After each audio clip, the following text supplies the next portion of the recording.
उसका पैसा उसके पास, तो mutual fund is like a member making. आप बताओ किसके पास कंट्रोल है म्यूचुअल फंड? धंधा बनाना था उसने। तो पंकज जी, अभी आपने बताया कि मीडिया में किस तरीके से चीज़ों का गलत फायदा भी उठाया जाता है और उससे रिटेल इन्वेस्टर्स कैसे उसका फायदा उठा क्योंकि सकते हैं। मीडिया में रिटेलर आपको लॉस हो रहा है, मुझे तो मीडिया से फायदा ही हो रहा है भाई, क्योंकि मैं तो स्टॉक सिलेक्शन एक तो वहीं से करता हूँ। आपको तो पता ही है मीडिया में एक जैसे ही मार्केट गिरता है तो एक चीज़ क्या आती है, आप बताओ।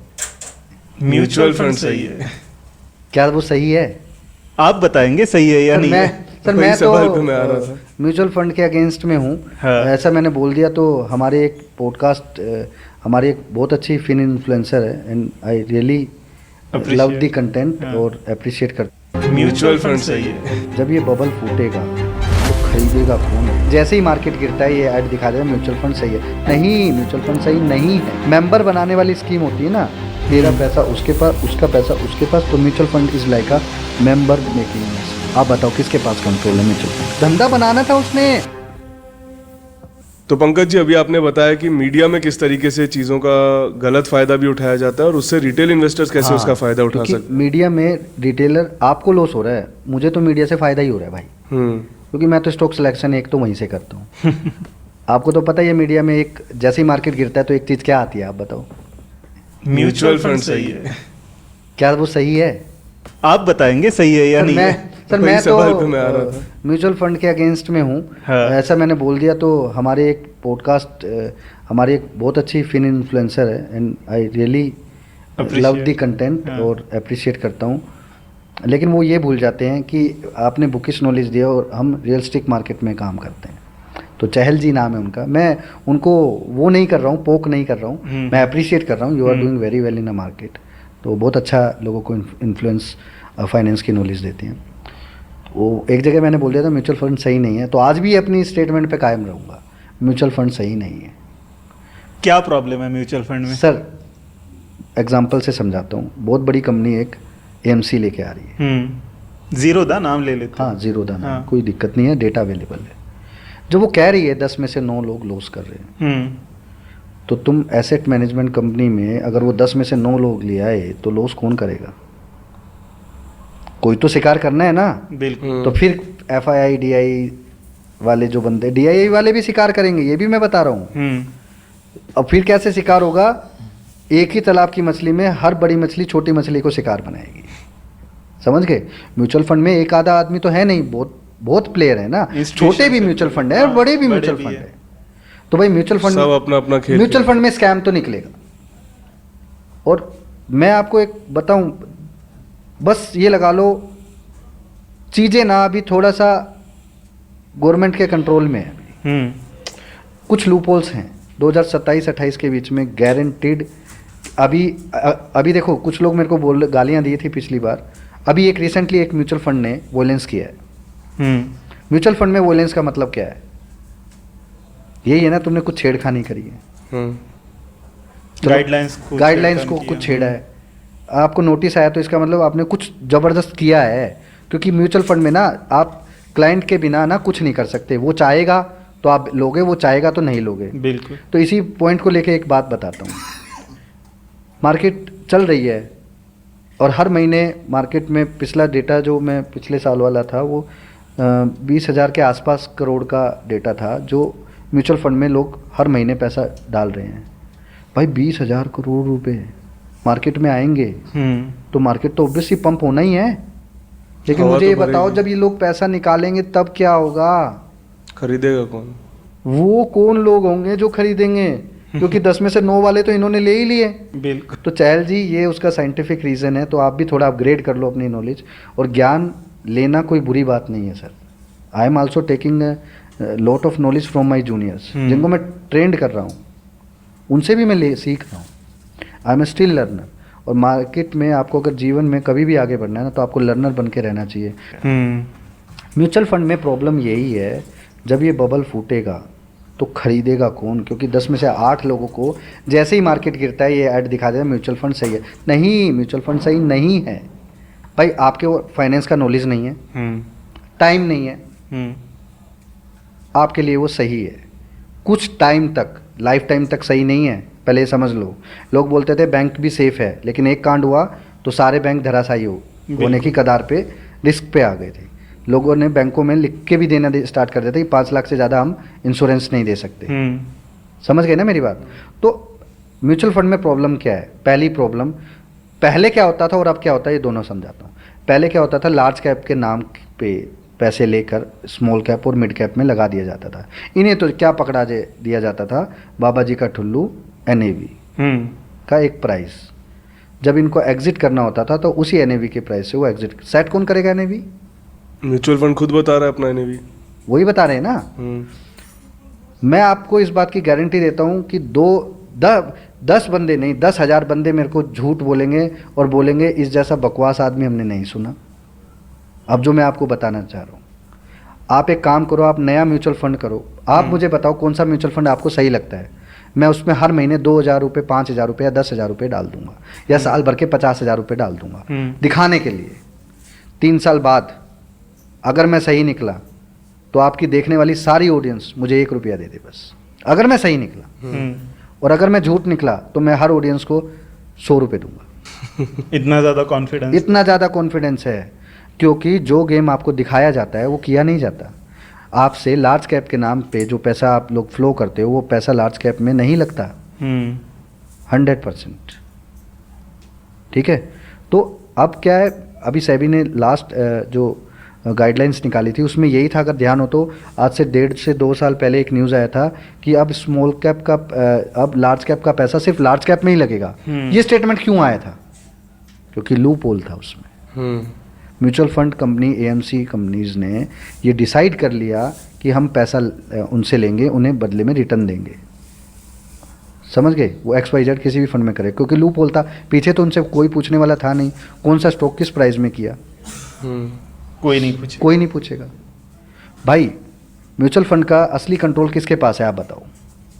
सब बात छोड़ो आप, मैं कहता हूँ चलो मैंने आपकी मान ली, म्यूचुअल फंड सही है। आप बताओ किसके पास कंट्रोल है म्यूचुअल फंड का, रिटेलर या AMC के पास? जो रिटेलर चला के रही पास। है। अच्छा, वो चाहेगा तो सिप डालेगा, वो चाहेगा तो म्यूचुअल फंड एग्जिट कर लेगा। म्यूचुअल फंड तो बीच में कमीशन खा रही है। स्कैम कैसे निकलेगा? जब एक साथ 1 करोड़ लोग म्यूचुअल फंड में एग्जिट मार दिए ना, तो फूट गया बबल। भाई हमने म्यूचुअल फंड 20 साल से लगा रखा है, अब हमारा टाइम आ गया। यार कभी तो टाइम आएगा निकालने का, ये तो ऑब्वियस सी बात है ना। तो जैसे मेंबर बनाने वाली स्कीम होती है ना, तेरा पैसा उसके पास, उसका पैसा उसके पास, तो mutual fund is like a member making machine. अब लोग मुझे गालियां दो, तुम कुछ करो, मुझे कोई फ़र्क नहीं पड़ता, क्योंकि मैंने साइंटिफिक रीज़न से आपको ये चीज़ समझाने की कोशिश की है। थोड़ा रिसर्च करो, ये मैंने बहुत अच्छा पॉइंट बताया कि कभी ना कभी तो जब आप एग्जिट तो करोगे ही ना। आपने उसमें जीवन, वो अलादीन का जीवन के साथ भी, अली बाबा 40 चोर वाली गुफा तो बनानी नहीं है कि उसमें आपका खजाना कोई और लेकर जाए। सही है, खुद का खजाना खुद ही रखना, खुद ही लेना है ना। एग्जैक्टली यही होगा। एक बात बताओ, आज क्या है 2024, अगर आज 1 करोड़ लोग 10 साल के लिए पैसा डालें तो 10 साल बाद वो उसी पैसे को निकालेंगे। बिल्कुल। और उस पैसे की वैल्यू 2 लाख करोड़ हो गई तो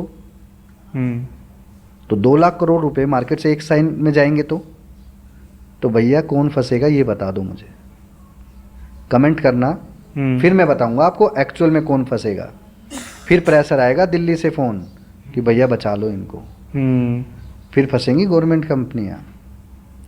अब समझ में आया उनको पूरा जाल कैसे है, क्योंकि बचाती तो वही है ना। वो ये बोलेगी यार तुम्हें 10 बार हमने पैसा कमाया है, 100 बार कमाया, एक बार चला गया तो क्या होगा, बचा इकोनॉमी। ये वो लोग बोलते हैं म्यूचुअल फंड सही है। तुम मुझे समझा दो म्यूचुअल फंड सही कैसे है। जिन लोगों के पास नॉलेज नहीं है, तुम नॉलेज ले नहीं सकते क्या? ले नहीं सकते? इन्वेस्टिंग करने के लिए मंथ में 1 दिन चाहिए आपको। क्या आप अपना 1 दिन नहीं लगा सकते? अगर आप अपना 1 दिन नहीं लगा सकते तो छोड़ दो, ये मार्केट आपके लिए नहीं है। FD में चले जाओ। FD में चले जाओ, प्रॉपर्टी में लगा दो आप अपना पैसा। अच्छा, म्यूचुअल फंड सही नहीं है तो जो म्यूचुअल फंड अलग अलग कंपनियों में पैसा लगा रहे हैं, क्या उनके प्रमोटर सही है? अब एक बात बताओ, अभी पीछे खबर आई थी 1-1.5 साल पहले या 7-8 महीने पहले या 4-5 महीने पहले लगा लो आप, एग्जैक्टली नहीं है लेकिन ये कंफर्म है 5-6 महीने पहले LIC ने 8 पेनी स्टॉक में पैसा डाला। हैवी काउंट नहीं। डेटा क्यों नहीं निकाल पा रहे हम कि किस कंपनी में निकाला है?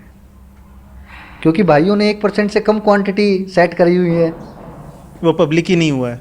हो ही नहीं रही वो, लेकिन उनमें से एक कंपनी है, एक कंपनी है इंटीग्रा करके, ऐसे कुछ है नाम, एग्जैक्टली याद नहीं है, कहीं तो किया है उसने, कुछ तो वो करने की प्लानिंग में है। रिलायंस इंफ्रा अचानक से 2 से 200 हो गया, 5 से, कुछ तो हिंट दे ही दिया मैंने, कहीं का तो हाथ है ही ना किसी का, तो ऐसी बात है। दूसरा भाई भी उठने वाला है वापस, दूसरे भाई का बेटा अच्छा काम कर रहा है। वेरी इंटेलिजेंट, छोटा भाई, छोटे भाई का लेकिन कभी भी आईपीओ आएगा फेल हो जाएगा। आईपीओ नहीं चले। और जब भी छोटे, एक लॉजिक बताता हूँ आप लोगों को, छोटे भाई का कभी भी आईपीओ, खैर अब तो नहीं आ रहा, लेकिन छोटे भाई के जितने भी आईपीओ आएंगे उसके बाद मार्केट धराशायी हो जाएगी, ये ध्यान रखना। मार्केट का पैसा खींच के ले जाते हैं। बड़े भाई का भी ऐसा ही होगा। जियो आया था, घुस गया मार्केट, उसके बाद चेक कर लेना। तो तरीका है, लॉजिक आपको ढूंढना पड़ेगा, वो ढूंढना पड़ेगा, सिंपल सी बात है। आज जो मेरी वीडियो को देख रहे हैं तो उनको ये समझ जाना चाहिए, चार्ट का गेम मैं नहीं करता हूँ, मेरे पास वो 15 लॉजिक है जिससे मैं पैसा बनाने में सक्षम हूँ, खुश हूँ भाई मैं। और मैं बागड़ बिल्लो की तरह बोलता नहीं हूँ, मैं जाते जाते आप लोगों को अपना वो वेरीफाइड भी दिखा दूंगा, लेकिन it's not for the promoting या इन्फ्लुएंस की आप उसको देख के मेरे पास मत आना। ज्ञान लेना हो तो मेरे पास आना, वो देख के कि हमने वहाँ देखा आपने इतना पैसा बनाया, क्या हम भी कर सकते हैं? भाई वो चीज़ तुम तभी कर सकते हो जब आपके पास वो भरपूर नॉलेज हो। अभी अपन ने छोटे भाई की बात करी, बड़े भाई की बात करी, साथ ही साथ म्यूचुअल फंड की बात करी, तो इसी तरह से एक बहुत बड़ी स्कीम चलती है आईपीओज की, जिससे मार्केट से पैसा लिया जाता है। तो आईपीओज में आपको क्या लगता है कि क्या खेल होते हैं? तो आईपीओ मर्चेंट बैंकर के थ्रू आते हैं, तो मर्चेंट बैंकर का खेल है आईपीओ। देखो इसको एक एग्जांपल से समझते हैं। अगर आप मर्चेंट बैंकर हो, आपको एक टारगेट दिया जाता है भाई साल भर में या 2 साल में या 3 साल में या साल भर लगा लो, आपको भाई 5 आईपीओ लेके आने हैं, बंदे ढूंढ मेरे को जो स्टार्टअप्स हों या बहुत अच्छे लेवल पे काम कर रहे हो इंडस्ट्री पे, वो करके ला। ये जाते हैं, मिलते हैं, डील देते हैं। अब एक बात बताओ, जिस आदमी ने 50-60 करोड़ रुपए देखे ही नहीं कभी या 500 करोड़ रुपए देखे ही नहीं, उसके सामने आके आप बोलो मैं तुझे मार्केट से 5000 करोड़ रुपए दिला दूंगा, वो क्या बोलेगा? दिला दो। एग्जैक्टली आपने आंसर दिया। अच्छा, फिर वो दूसरा सवाल उसका आएगा, मुझे क्या करना पड़ेगा? तो आज से 15 साल पहले या 20 साल पहले जसपाल भट्टी ने एक वीडियो निकाली थी, पीपी वाटर बॉल्स उस लॉजिक को, उसकी वो वीडियो कितनी पुरानी है? काफी पुरानी। आज लोग आईपीओ की और इसकी मर्चेंट बैंकर का खेल समझने की कोशिश करते हैं, इन्हें आज भी नहीं आया होगा, मैं तब से जानता हूँ। तो क्या है, कितना पैसा चाहिए मुझे? क्या, तुझे कुछ नहीं करना, तुझे सिर्फ क्या करना है कि 2-3 करोड़ रुपए का अरेंजमेंट कर, बाकी मैं करता हूँ। क्योंकि उसको पीछे से डंडा होता है, मर्चेंट बैंकर के साथ कई ब्रोकर जुड़े होते हैं, राइट? तो ब्रोकर भी जुड़े होते हैं, कई बार कई ब्रोकर्स भी मर्चेंट बैंकर होते हैं, ऐसा भी मैंने सुना है। एक हिंट है, एक बंदे से मैं मिलके आया था, वो ब्रोकर भी बता रहा था अपने आप को, मर्चेंट बैंकर भी था। कुछ बैंक्स हैं जिन जो ब्रोकर भी होते हैं, मर्चेंट बैंक तो भी वो होते भी हैं। है। तो क्या है, उनको टारगेट मिलता है, वो प्रमोटर को डंडा चढ़ाते हैं, एक काम कर, सुन 5 करोड़ रुपए लिया, मैं मार्केट से तुझे 5000 करोड़ रुपए दिलाता हूँ, ला दिया आईपीओ भाई। अब एक बात बताओ, पेटीएम का आईपीओ क्यों नहीं चला? जोमैटो क्यों नहीं चला था?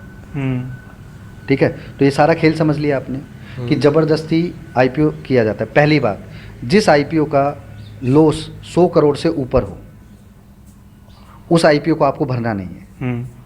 रीज़न, कभी कभी कुछ कंपनियां जो मर्चेंट बैंकर आईपीओ लाते हैं उसमें एक कंडीशंस हैं, या तो आपकी कंपनी का टर्नओवर प्रॉफिट 2 करोड़ से ऊपर हो या आपका लॉस 100 करोड़ से नीचे हो।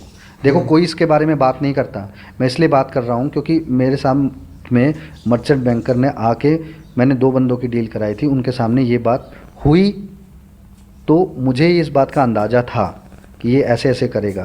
क्योंकि क्या चक्कर है, जो कंपनी लॉस मेकिंग होती है उसका ज़्यादा लॉस दिखाएंगे, ज़्यादा लॉस होगा तो ऑब्वियस सी बात है कि कंपनी का वैल्यूएशन भी ज़्यादा होगा। तो 100 करोड़ से ऊपर का लॉस होने वाली कंपनी आईपीओ के लिए अप्लाई कर सकती है, ठीक है, या 2-3 करोड़ रुपए का उसके प्रॉफिट के बाद। तो क्या होता है, ये सारा खेल मर्चेंट बैंकर का बिछाया हुआ होता है। ठीक है। अब कभी कभी ये खेल मर्चेंट बैंकर नहीं बिछाता, कभी कभी ये खेल बिछाता है आईपीओ स्टार्टअप्स के प्रमोटर्स कि हमें अपने जो इन्वेस्टर हैं Investors उनको हैं। एग्जिट भी कराना है भाई। जितने भी स्टार्टअप हैं अगर वो मार्केट में आईपीओ ना लाएं तो एग्जिट तो होंगे ही नहीं ना, लॉस मेकिंग कंपनी लॉस तो चल ही रहा है, धंधे से तो पैसा बनेगा धंधे नहीं। से तो बन ही नहीं रहा है। ममा अर्थ वाला आया था, ध्यान हो तो लोग बेवकूफ़, मैं तो यही बोलता हूँ रिटेलर बेवकूफ़ है भाई, मैं सच बोल रहा हूँ। क्योंकि आईपीओ आने से पहले आईपीओ वाले बंदे सेबी में एक 400 पेज की एक बुक पढ़ते हैं, वो पेज की एक रिपोर्ट भेजते हैं रिपोर्ट कि हाँ कि हम इस फंड का इस्तेमाल कहाँ करेंगे, कैसे करेंगे, कौन एग्जिट करेगा। यार अगर आप अपनी कंपनी में 2 करोड़ रुपए 10 करोड़ रुपए बना रहे हो साल में, क्या आप अपनी कंपनी का स्टेक बेचोगे, एग्जिट करोगे? नहीं। आप अपना स्टेक तो नहीं बेचोगे, इन्वेस्टर का बिकवाओगे। तो यही गलती, यही मार खा जाते हैं ये लोग। ये भूल जाते हैं कि एग्जिट कौन कर रहा है, प्रमोटर ही एग्जिट